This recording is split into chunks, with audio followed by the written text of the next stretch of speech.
Ginny taught kindergarten and first grade in Cambridge and in Washington, D.C. during the early years of our marriage. Now she volunteers in the children's schools, as Amy did. She helps Jessie with her homework. I watch them at the kitchen table, bent over a book, and overhear their soft talking.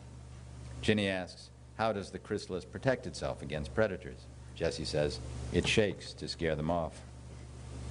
I do puzzle books with Jessie, and Sammy peppers me with questions about animals and the stars and planets. I can't answer most of his questions. What are afternoons like on Jupiter, he asks me. I have to look that up. I am often confounded by something else I'd forgotten about children. They have no respect for sequential thought. Responding to one of their relentless questions, I will go as deep as I can into an explanation of, say, a solar eclipse. Sammy will ask, what's the biggest number in the world? At the same time, Jessie will ask, how tall will I be, Boppo? Then Sammy, do marlins have lips? I try to go on. So when the moon moves between the earth and the sun, what are you talking about, Boppo? Bubbies has been attending to his own education, proceeding from one word to several to two-word sentences to three and more. Some say that children learn to speak in order to tell the stories already in them. An early word of his was back. He wanted reassurance that when any of us left the house or even a room, we were coming back. He has always used one-word sentences to his advantage, his vocabulary consisting mainly of references to things he favors, the mower, the stove, birds, bananas. The single words suit his despotic streak. Outside means, let's move it, Papo. Ginny does most of the work in the house, really 99% of it. I do odd jobs, but I learned to make toast, something that may seem like nothing to you, but to those of us of lesser abilities, it was a real achievement. And I really make toast. I make terrific toast. And that's what I do, and thus the title of the book. Ginny's perfect, isn't she, says one of our friends, observing her change bubbies and direct Jessie to a homework assignment while efficiently handling a I won't wear this jacket crisis with Sammy.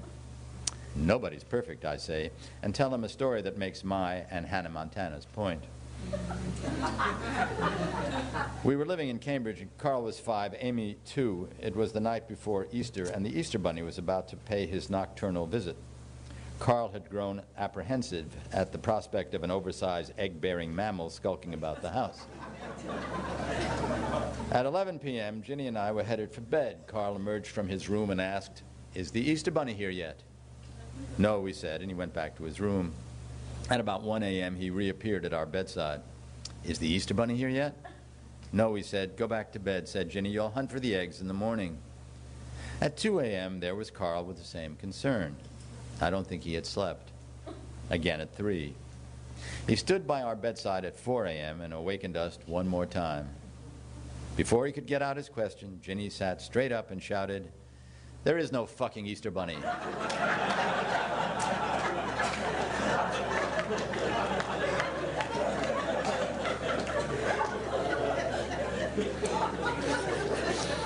Instead of being alarmed at his mother's using a word she had probably never used before, an expression of relief washed over Carl's face.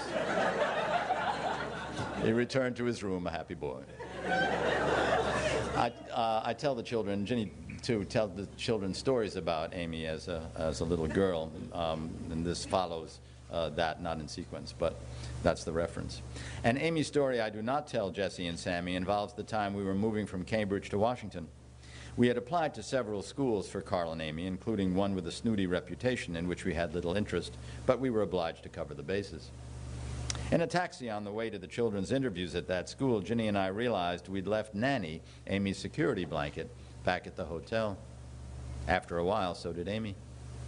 Nanny, in spite of having been reduced to the size of a matchbook cover, had lost none of its supernatural powers. "Where's Nanny?" said Amy. She was 3.5. I told her we'd forgotten Nanny, but not to worry. We'd talk to the people at the school and get back to Nanny as soon as possible. She took the news of our era unsympathetically, since the whole purpose of Nanny was to alleviate tense situations like that one. When we arrived for the interviews, Carl's for second grade, Amy's for kindergarten, a woman whose demeanor confirmed the school's reputation appeared and went off with the disgruntled Amy. When the interview was over, Amy looked more disgruntled, and she had trouble slipping her arms into the sleeves of her little green coat. On the way out, still battling the coat, she stomped on ahead of us down the hall, muttering but loudly, "Shit, shit, shit." Language she undoubtedly had picked up from her mother. The school accepted Carl.